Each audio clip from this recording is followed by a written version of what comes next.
Russia Ukraine യുദ്ധം വിദൂരത്തുള്ള ഏഷ്യയെ സാരമായി ബാധിക്കില്ല എങ്കിലും ഇപ്പോൾ ഒരു നിർണായക ഘട്ടത്തിലെത്തി നിൽക്കുകയാണ്.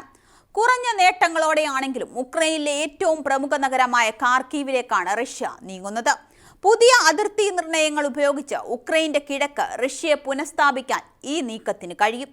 എന്നാൽ റഷ്യ ഉക്രൈൻ യുദ്ധത്തിൽ ഇന്ത്യക്ക് എന്താണ് കാര്യം? ഇന്ത്യക്ക് മുന്നിൽ ഒളിഞ്ഞിരിക്കുന്ന വെല്ലുവിളികൾ എന്തെല്ലാം? എല്ലാം വിശദമായി പരിശോധിക്കാം. ഒരു വശത്ത് ഉക്രൈനിലേക്കുള്ള ആയുധ വിതരണത്തിന് US കോൺഗ്രസ് അനുമതി നൽകിയ $60 ബില്യൺ സഹായവും ലഭിച്ചേക്കും. എന്നിരുന്നാലും യുദ്ധത്തിന്റെ അവസാനത്തെക്കുറിച്ച് ചിന്തിക്കാതെ യുദ്ധത്തിന്റെ വികാസങ്ങളിൽ മാത്രം ശ്രദ്ധ കേന്ദ്രീകരിച്ചിരിക്കുകയാണ് ആഗോള തൽപര കക്ഷികൾ. റഷ്യ ഉക്രൈൻ യുദ്ധത്തിൽ ഇന്ത്യക്ക് സാധ്യതാ റോളുകൾ വഹിക്കാനാകുമെന്നാണ് ആഗോള പ്രതീക്ഷ.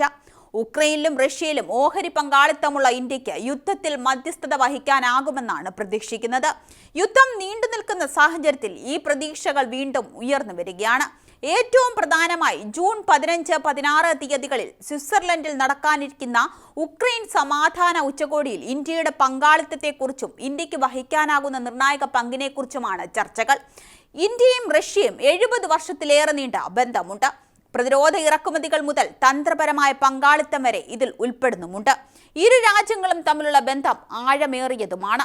പ്രതിരോധ ഉപകരണങ്ങൾക്കും അവയുടെ അറ്റകുറ്റപ്പണികൾക്കുമായി ഇന്ത്യ റഷ്യയെ വൻതോതിൽ ആശ്രയിക്കുന്നുമുണ്ട്.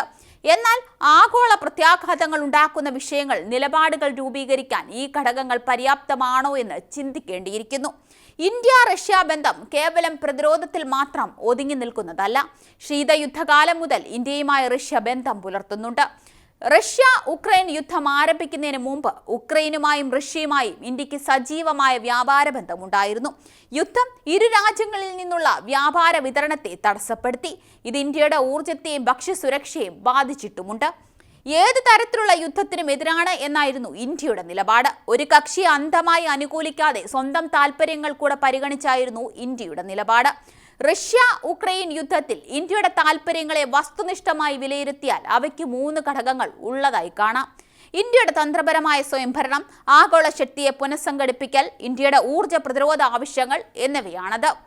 റഷ്യ ഉക്രൈൻ സംഘർഷത്തിൽ ഒരു പക്ഷം പിടിക്കുന്നതിന് പകരം ഇന്ത്യ നിഷ്പക്ഷ നിലപാട് സ്വീകരിക്കുകയാണ് ചെയ്തത്. ഈ സമീപനം നിരവധി ഘടകങ്ങളിൽ വേരൂന്നിയതാണ് എന്നത് കാണാം. റഷ്യയും ഉക്രൈനും തമ്മിലുള്ള സംഘർഷം തീർച്ചയായും ലോകത്തെ 2 ചേരികളിലാക്കുമെന്ന ആശങ്കകൾ ഉയർത്തുന്നതാണ്. ഒരു വശത്ത് റഷ്യയും മറുവശത്ത് പാശ്ചാത്യ രാജ്യങ്ങളുടെ പിന്തുണയുമുള്ള ഉക്രൈനും നിലകൊള്ളുന്നതിനാൽ യുദ്ധത്തിന്റെ അവസാനം ഉടൻ ഉണ്ടാവില്ല എന്നതാണ് കരുതപ്പെടുന്നത്. ഇത് ആഗോള ക്രമത്തിന്റെ തകർച്ചയിലേക്ക് നയിക്കും. മാറിക്കൊണ്ടിരിക്കുന്ന ഭൗമ രാഷ്ട്രീയ പ്രവാഹങ്ങളെ മറികടക്കുന്നതിലാണ് ഇന്ത്യയുടെ താൽപര്യങ്ങൾ. ഭൗമരാഷ്ട്രീയപരമായി റഷ്യ ഉക്രൈൻ യുദ്ധം ഒരു വലിയ ശക്തി സംഘർഷമാണ്.